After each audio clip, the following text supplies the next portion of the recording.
Good morning all of you.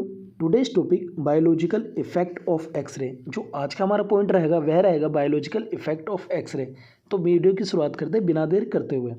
First point में आपके सामने what is biological effect of X ray. अगर हम एक इसे इजी लैंग्वेज समझाएं तो आपके सामने नोट्स लिखे हुए हैं। इस नोट्स को आप वैसे नोटबुक में ऐड कर सकते हैं।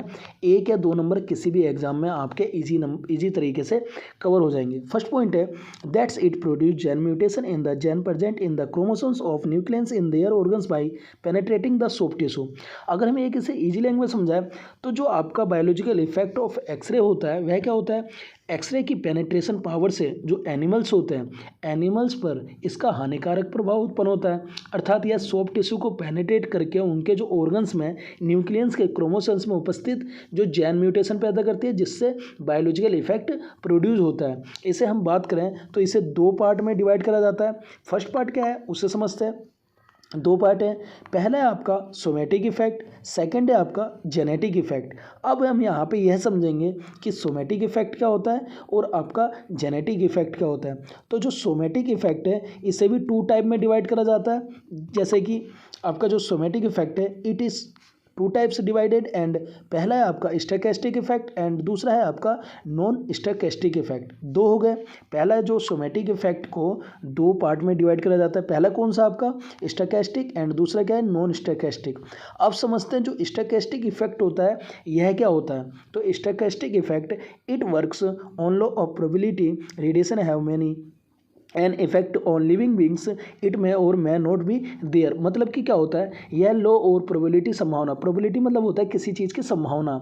तो यह लॉ ऑफ प्रोबेबिलिटी पर वर्क करता है। लिविंग बींग्स पर रेडिएशन पड़ने पर इसका जो इफेक्ट होता है वह भी हो सकता है और नहीं भी हो सकता। दूसरा क्या होता है आपका नॉन स्टोकेस्टिक इफेक्ट। दूसरा क्या पॉइंट है आपका नॉन स्टोकेस्टिक इफेक्ट। यह क्या होता है, इसमें एक्सरे की इफेक्ट किसी भी प्रकार की नहीं दिखाई देती है। In this the effect of x-ray is not visible in way. कि इसका मतलब क्या होता है, इसमें एक्सरे का जो इफेक्ट होता है किसी भी प्रकार का नहीं दिखाई देता है। तो ये था आपका पॉइंट है कि आपका बायोलॉजिकल इफेक्ट ऑफ एक्सरे क्या होता है। अगर हम इसकी पूरी वीडियो बनाते हैं तो 20 से 25 मिनट की जाती है जिससे कि पूरी क्लियर समझ नहीं आती, इसलिए इसे हम 3 से 4 पार्ट में डिवाइड करके चारों पांचों वीडियो को एक्सप्लेन हम इजी तरीके से कर देंगे। तो आज का पॉइंट था हमारा बायोलॉजिकल इफेक्ट ऑफ एक्सरे।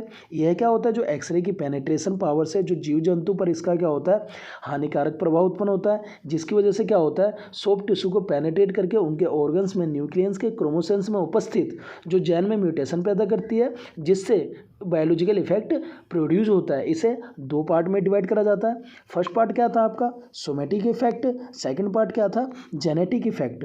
यहाँ पे अब सोमेटिक इफेक्ट कितने टाइप के थे, वह भी 2 टाइप के थे। पहला था आपका स्टोकेस्टिक इफेक्ट, दूसरा था आपका नॉन स्टोकेस्टिक इफेक्ट। यहाँ पे स्टोकेस्टिक इफेक्ट यह क्या था, यह लॉ ऑफ प्रोबेबिलिटी पर वर्क करता है। लिविंग बींग्स पर रेडिएशन पड़ने पर इसका इफेक्ट हो भी सकता है और नहीं भी हो सकता। दूसरा पॉइंट था नॉन स्टोकेस्टिक इफेक्ट। इसका क्या पॉइंट था आपका, इसमें एक्सरे का इफेक्ट किसी भी प्रकार का नहीं दिखाई देता है। तो ये था। नेक्स्ट वीडियो हम समझेंगे जो इसकी पार्ट सेकंड में कि जो स्टोकेस्टिक इफेक्ट होते हैं यह भी 2 टाइप के होते हैं, वह 2 टाइप समझेंगे और इसके बाद जेनेटिक इफेक्ट के बारे में हम आने वाले वीडियो में समझेंगे। तो मिलते हैं एक नए वीडियो में नए टॉपिक के साथ। जब तक के लिए